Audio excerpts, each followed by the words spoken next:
سألون به والأرحام إن الله كان عليكم رقيبا اللهم انفعنا بما علمتنا وعلمنا بما ينفعنا وزدنا علما نافعا والحمد لله على كل حال رب اشرح لي صدري ويسر لي أمري واحلل عقدة من لساني يفقهوا قولي أما بعد.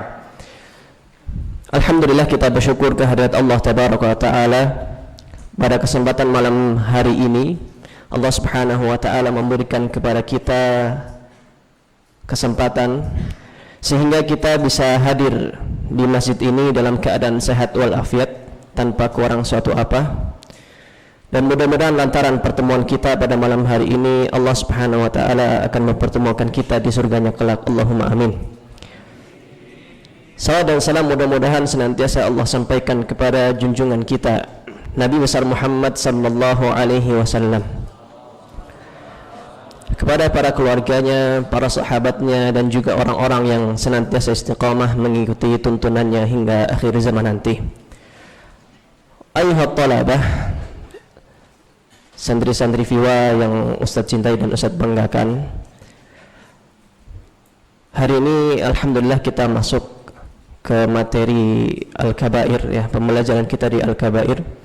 Kita masuk ke dosa besar yang ke-8, ya, dosa besar yang ke-8, yaitu berkenaan dengan anak yatim, ya, berkenaan dengan memakan harta anak yatim. Taib ayuhat talabah, a'azzani Allah wa iyyakum jami'an. Allah Subhanahu wa Ta'ala memuji al-abrar, orang-orang yang berbakti kepada Allah. Al-abrar, ya, Allah Subhanahu wa Ta'ala puji mereka karena mereka memiliki sifat-sifat yang utama. Mereka memiliki kebiasaan-kebiasaan yang utama. Salah satunya adalah al-abrar ini, mereka memberi makan kepada anak yatim. Maka dari Allah Subhanahu wa Ta'ala puji, kata Allah Subhanahu wa Ta'ala dalam surat Al-Insan ayat ke-8, wa yut'imuna at-ta'ama ala hubbihi miskina wa yatima wa asira. Dan mereka orang-orang abrar, orang yang Allah puji sebagai orang yang baktinya luar biasa kepada Allah Subhanahu wa Ta'ala. Mereka itu memberi makan kepada siapa? Kepada orang-orang miskin, ya, orang-orang miskin, dan kepada orang yatim, kepada anak yatim, wa asira, dan kepada orang yang ditawan. Dan mereka memberikan makanan itu bukan hanya sekedar makanan biasa, tapi makanan yang ala hubbih, yang baik, ya, yang dicintai, yang disukai, yang menyebabkan pertumbuhan itu juga baik, ya. Jadi makanan yang enak, makanan yang bergizi, ya, makanan yang bukan makan hanya nasi kerupuk atau nasi sambal saja, enggak, tapi harus makanan yang bergizi. Allah Subhanahu wa Ta'ala memuji mereka. Dan Allah Subhanahu wa Ta'ala sebaliknya, Allah mencela dan menghina orang-orang yang tidak peduli sama anak yatim. Ketika Allah Subhanahu wa Ta'ala berfirman menceritakan tentang sya'nul fajir, ya, orang-orang fajir, orang-orang kafir yang mereka menganggap bahwasannya mereka itu mulia dan hina itu karena harta-harta mereka. Kata Allah Subhanahu wa Ta'ala dalam surat Al-Fajr ayat ke-15, ya, fa ammal insanu idza mabtalahu rabbuhu fa akramahu wa na'amahu fa yaqulu rabbi akraman. Adapun manusia, ya, orang-orang fajir, mereka itu ketika diberikan harta kepada mereka, ketika diberikan kepada mereka keluasan rezeki, mereka merasa bahwa Rabbi akraman, ini Tuhanku telah memuliakanku karena aku diberi harta. Kemudian Allah melanjutkan di ayat setelahnya, ayat ke-16, apa? Wa amma idza mabtalahu faqadara alaihi rizqahu fayaqulu rabbi ahanan. Tapi kalau mereka, ya, diberi kesempitan ya, kesempitan harta, sengsara, mereka langsung mengatakan Rabbi ahanan. Robku, Tuhanku telah mencelakakanku, telah menghinakanku. Maka kemudian Allah Subhanahu wa taala jawab itu persangkaan mereka. Di ayat setelahnya, ayat ke-17, Allah Subhanahu wa taala berfirman, kalla bal la tukrimunal yatim. Sekali-kali tidak, bukan itu kalian menjadi hina, bukan karena kalian itu disempitkan hartanya menjadi hina. Akan tetapi kata Allah, bal la tukrimunal yatim, kalian itu menjadi hina sebabnya karena apa? Karena kalian tidak memuliakan anak yatim. Wala tahadduna ala ta'amil miskin, dan kamu juga tidak saling mengajak memberi makan kepada orang-orang miskin. Dan ini bukti bahwasanya Allah Subhanahu wa taala memuliakan orang yang memuliakan anak yatim, yang memperhatikan anak yatim. Dan sebaliknya Allah juga menghinakan, Allah mencela orang-orang yang tidak peduli sama anak-anak yatim. Dan bahkan Rasul sallallahu alaihi wasallam sampai mengatakan ana wa kafirul yatim kahatain, asyara bisababati wal wusta wa farraja bainahuma syai'an. Nabi sallallahu alaihi wasallam suatu saat berbicara di depan para sahabat, ana wa kafilul yatim kahatain, sambil menunjukkan, sambil mengangkat jari telunjuknya dan jari tengahnya. Aku, kata Nabi SAW, bersama orang yang peduli sama anak yatim, orang yang memperhatikan anak yatim, itu seperti ini di surga nanti. Ya, seperti posisinya telunjuk dengan jari tengah. Coba bayangkan, Rasul Shallallahu Alaihi Wasallam, Nabi SAW, manusia paling mulia, surganya surga tertinggi. Beliau mengatakan, saya di surga itu akan bersama orang yang peduli sama anak yatim, seperti dekatnya jari tengah dengan jari telunjuk.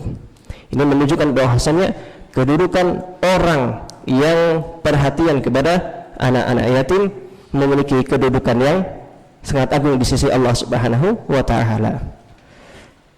Baik, ini sudah siap untuk dihadirkan slide-nya dari panitia.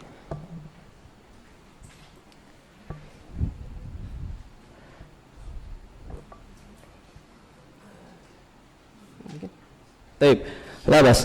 Ya, kita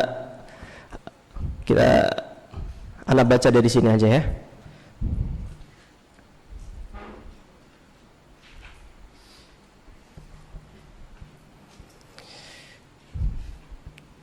Taib syabab. Dalam surat An-Nisa ayat ke-36 ya. Coba catat An-Nisa ayat ke-36.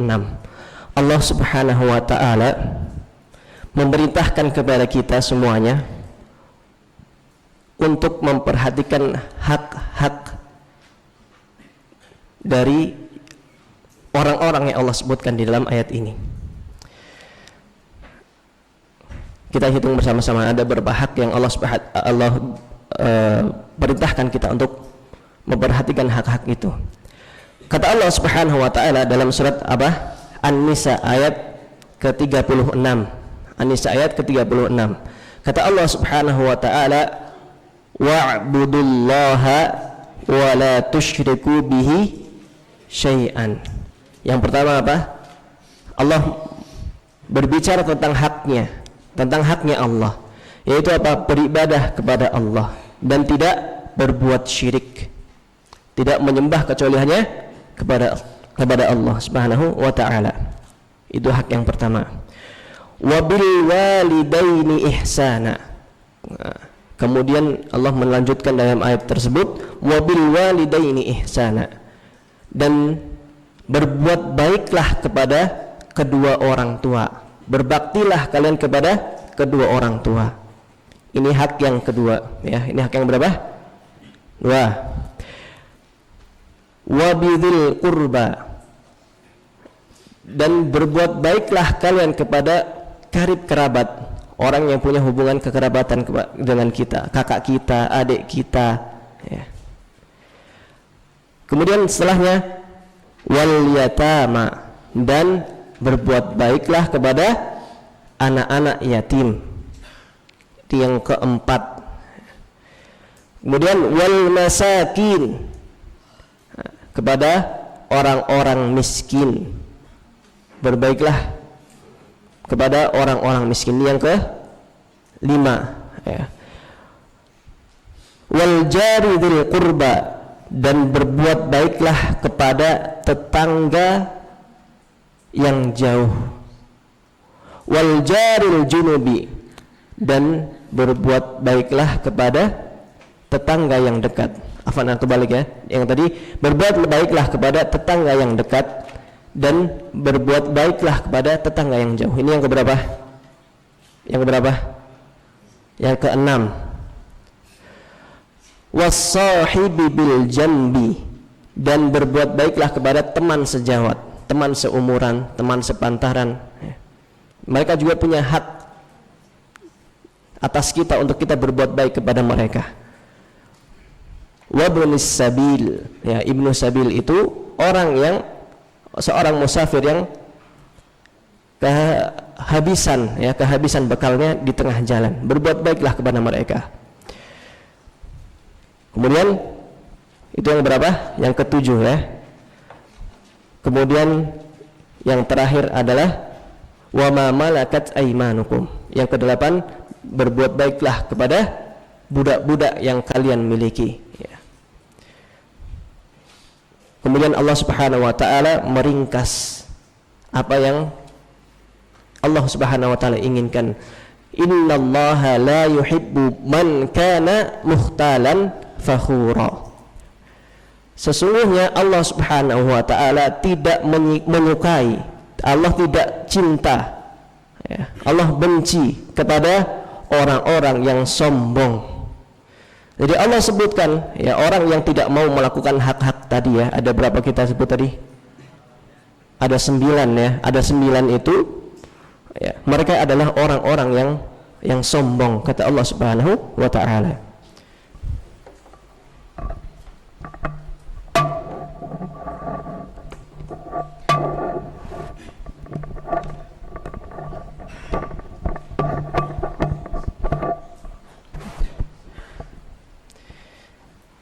Tapi sudah terlihat? Belum. Taib. Kita lanjutkan, ya. Dari ayat ini, syabab, dari ayat yang tadi, ayat apa? Surat apa? An-Nisa ayat ke-36. Kita berbicara tentang konteks anak yatim. Jadi anak yatim itu dibagi menjadi 3. Anak yatim dibagi jadi 3. Coba catat ini. Yang pertama, anak yatim dan dia kaya. Anak yatim dan dia kaya, ya. Itu yang pertama. Kemudian yang kedua, anak yatim dan dia miskin, ya. Yang pertama tadi yatim, dia kaya. Yang kedua yatim tapi miskin. Terus kemudian yang ketiga, yatim, miskin, dan dia adalah kerabat keluarga kita, termasuk dari kerabat keluarga kita. Itu 3 macamnya.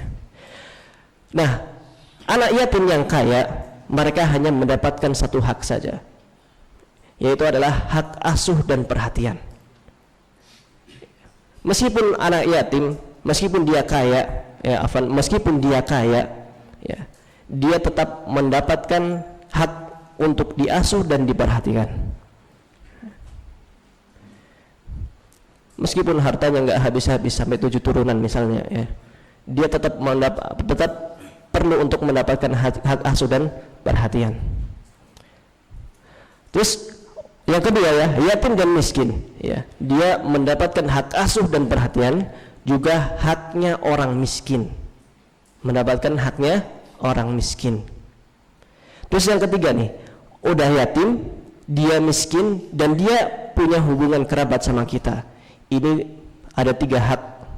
Yang pertama hak asuh dan perhatian, yang kedua hak orang miskin, yang ketiga hak kerabat, hak kerabat.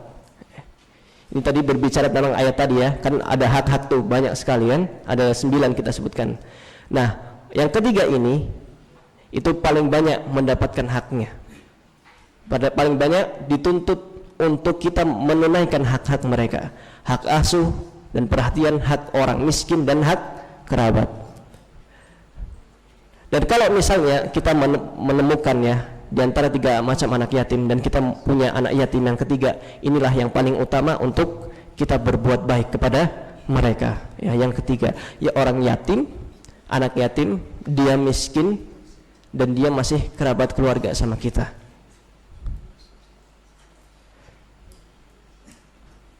Ya.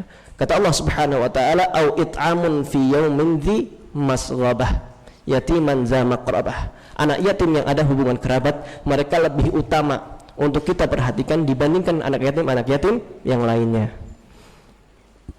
Faham syabab? Fahimtum ya syabab? Baik. Nah, kemudian nih, siapakah yang disebut dengan anak yatim? Anak yatim itu siapa? Apakah orang yang udah umur 50 tahun ditinggal sama bapaknya kita sebut anak yatim? Baik.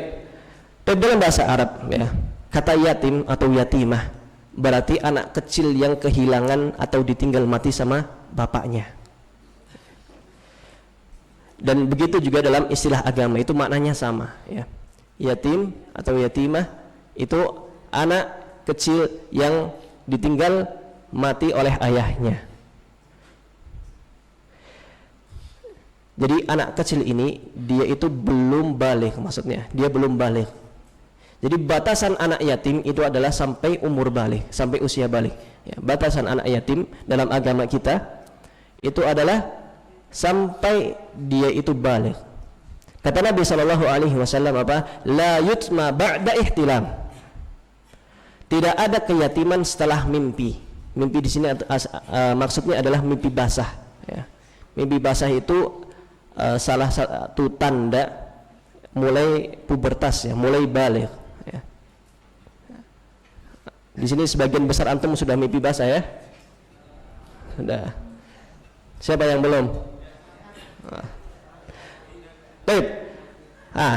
Hukum mengambil harta anak yatim. Hukum mengambil harta anak yatim. Jadi tadi paham ya, anak yatim itu siapa? Anak kecil yang dia belum baligh, yang ditinggal oleh bapaknya. Kemudian nih, hukum mengambil harta anak yatim. Tapi jika pengasuhnya kaya, pengasuhnya si anak yatim ini kaya, maka tidak boleh mengambil dan tidak boleh memanfaatkan harta anak yatim itu tersebut, karena dia kaya. Dan ini langsung diatur oleh Allah Subhanahu wa taala, "Wa man kana ghaniyan falyasta'fif." Kalau misalnya dia orang kaya, pengasuhnya kaya, tidak boleh sama sekali memanfaatkannya. Maka apa keutamaan yang didapat sama mereka? Ya tadi seperti yang sudah kita sebutkan. Kata Nabi SAW, "Ana wa kafilul yatim kahatain." Ya, mereka ya jika benar-benar memperhatikan orang-orang yatim, mereka bersama Nabi SAW di surga. Terus kemudian yang kedua nih, jika pengasuhnya itu fakir miskin, pengasuhnya fakir miskin, maka dibolehkan memanfaatkan harta anak yatim tersebut sekadarnya. Kata ini langsung diatur oleh Allah Subhanahu wa taala. Kata Allah Subhanahu wa taala apa? "Wa man kana faqiran falyakul bil ma'ruf." Jika pengasuhnya fakir miskin, boleh memanfaatkan harta anak yatim tersebut dengan sekedarnya aja. Dan dengan, ini syarat yang kedua, dengan alasan untuk menghidupi anak yatim tersebut. Ya. Jadi misalnya ya, kita ada, misalnya ada orang miskin ya, orang miskin ini punya, atau misalnya ya, seorang ibu ya, yang ditinggal sama suaminya, dia punya anak. Ya kan? Anaknya kan anak masih kecil belum balik, anaknya kan anak yatim ya. Dan ibu ini nggak punya pekerjaan ya, ditinggal sama ayahnya, ayahnya itu meninggalkan harta warisannya itu lebih banyak kepada anak laki-lakinya misalnya. Nah, ibunya hanya mendapatkan 1/8 saja, kecil hartanya ya, miskin. Nah, maka boleh bagi ibunya untuk mengambil harta dari anaknya tersebut melalui harta warisan itu dengan sekedarnya saja, ya, dengan sekedarnya saja. Tidak boleh mengambil lebih dari jatah dari sekedarnya. Dan dengan alasan untuk menghidupi anak yatim tersebut, ya, dia mengambil harta tersebut, mengambil harta anak yatim itu dengan alasan untuk supaya lebih menghidupi anak yatim tersebut, ya, lebih bisa menghidupi anak yatim tersebut. Baik. Kemudian kapan anak yatim boleh memegang hartanya sendiri? Ya, ini kan kita bahas ya. Jadi anak yatim itu mereka ketika selama masa dia menjadi anak yatim belum balik, mereka dilarang untuk memegang hartanya sendiri. Nah, terus kapan mereka itu boleh memegang hartanya sendiri? Ada 2 syarat yang harus terpenuhi. Yang pertama adalah ketika dia balik, ketika dia akil dan balik, dan matang akalnya, rushd. Kata Allah Subhanahu wa taala dalam surat An-Nisa ayat ke-6, wabtalul yatama hatta idza balagun nikah fa in anastum minhum rushdan fadfa'u ilaihim amwalahum. Dan ujilah anak yatim itu sampai mereka cukup umur untuk kawin, ya. Artinya mereka sudah balik, sudah cukup usianya lah untuk dia bisa kawin, bisa nikah. Fa in anastum minhum rushda. Kemudian jika menurut pendapatmu mereka telah cerdas, telah pandai memelihara harta, ya, telah cakeplah untuk memelihara harta, maka serahkanlah kepada mereka harta-hartanya, ya.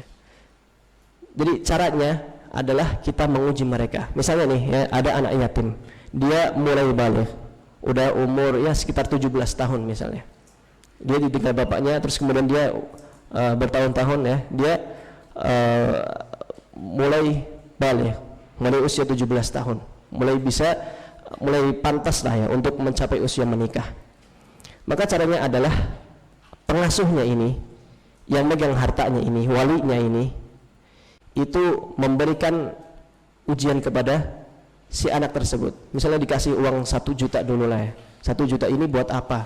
Bisa nggak dia itu mengatur uang 1 juta ini dalam 1 bulan? Karena memang kebutuhannya belum banyak ya, 1 juta cukup lah, cukup enggak? Tapi kalau misalnya si anak yatim ini 1 juta ini langsung dipakai buat beli voucher ML misalnya, beli voucher game ya, nah itu berarti belum matang akalnya, ya, masih bahlul.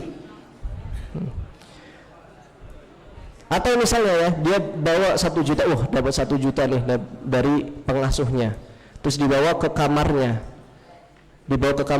diajak tuh teman-teman kamarnya jajan puasnya di Starbucks misalnya.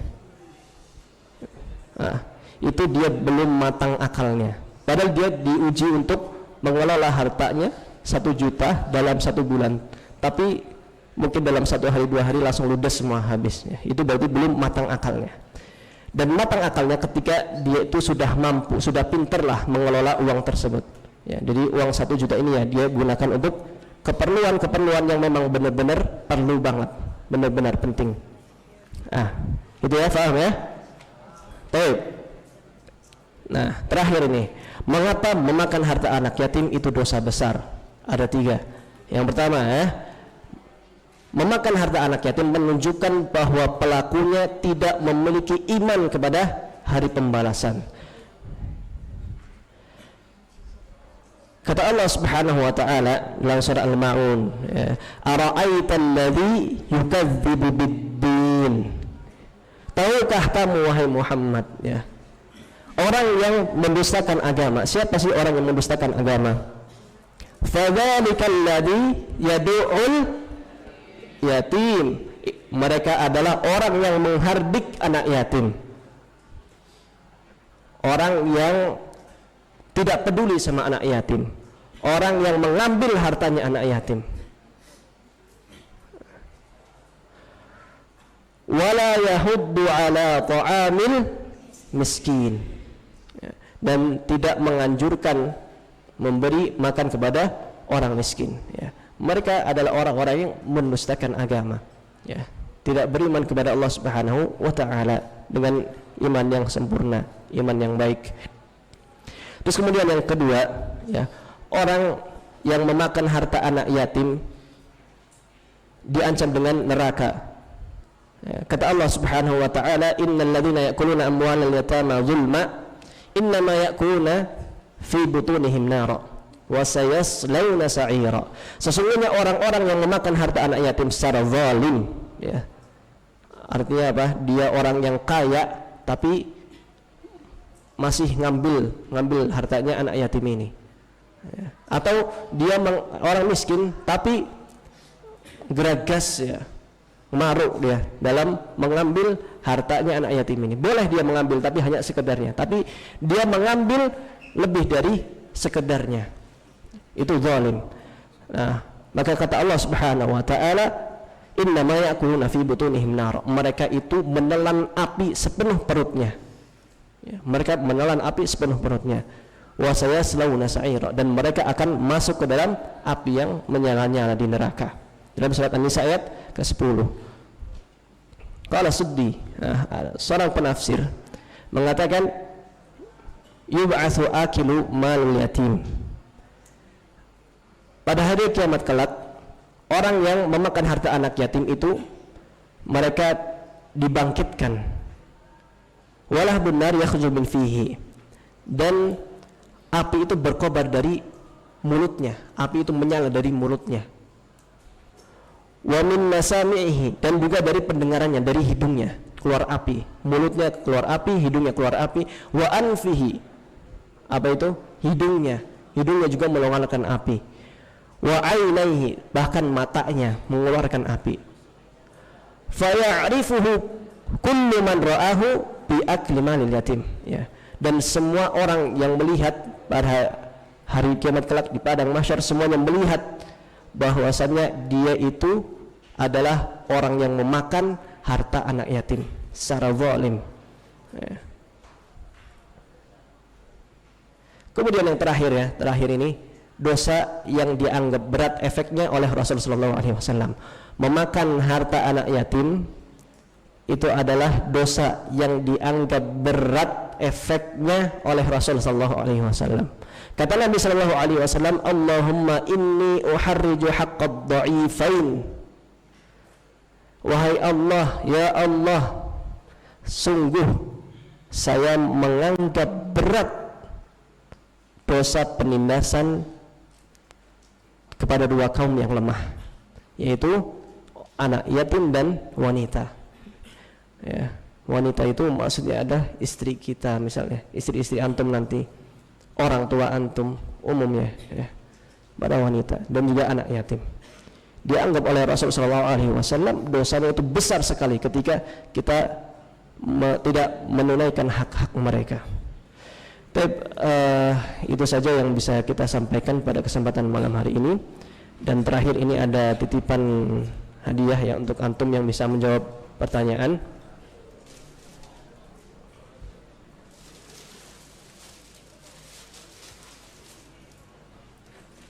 Ini ada 4 ya, ada 4. Ana bagi 2 untuk mutawassit, untuk SMP, dan yang 2 untuk anak SMA. Baik. Berarti ini ada 4 pertanyaan. Baik, pertanyaan yang pertama, syabab.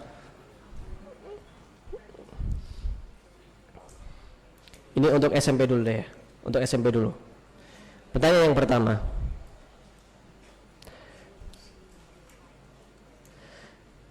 Sebutkan siapakah yang disebut dengan anak yatim. Baik, Udo.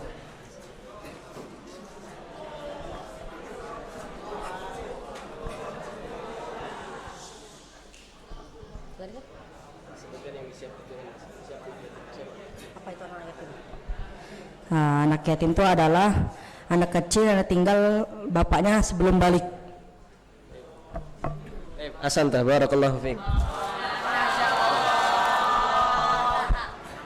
Sekarang anak SMA ya, SMA.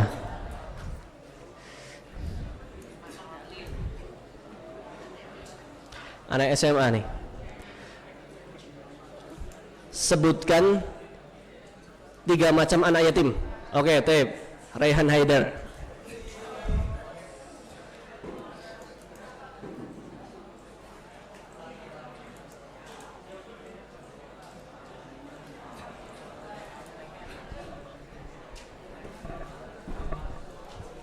Ya. Jadi anak yatim itu ada 3. Yang pertama tuh yang miskin. Mereka tuh dapat hak asuh dan hak anak yatim. Yang kedua sesama hak miskin. Yang kedua orang anak yatim yang kaya. Mereka mendapatkan hak anak yatim dan hanya anak asuh. Yang ketiga yatim tapi kerabat. Mereka mendapatkan hak asuh, kerabat, miskin. Mereka mendapatkan hak miskin, hak kerabat, hak yatim dan hak asuh.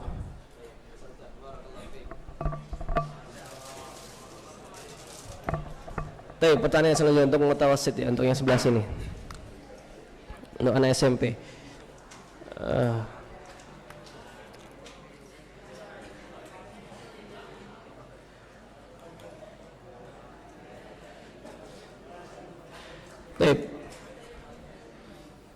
Sebutkan satu alasan kenapa memakan harta anak yatim dosa besar.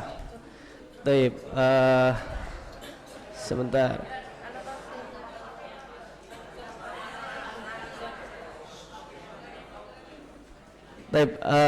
Lingga.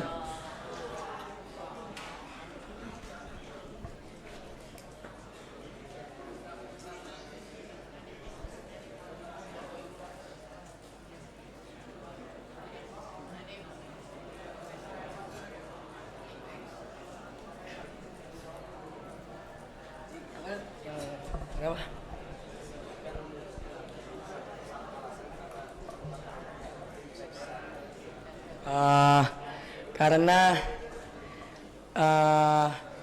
dosanya pelakunya diancam Allah diancam neraka.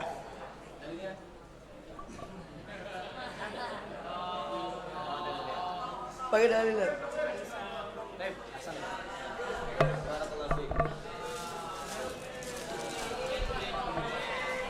Nah, tab al-akhir buat anak SMA nih ya, terakhir buat anak SMA. Coba jelaskan bagaimana cara menguji anak yatim boleh menerima hartanya. Coba turun dulu pertanyaannya tadi ya. Jelaskan bagaimana menguji anak yatim sampai dia boleh menerima hartanya sendiri. Taib, anak minta coba Rifki.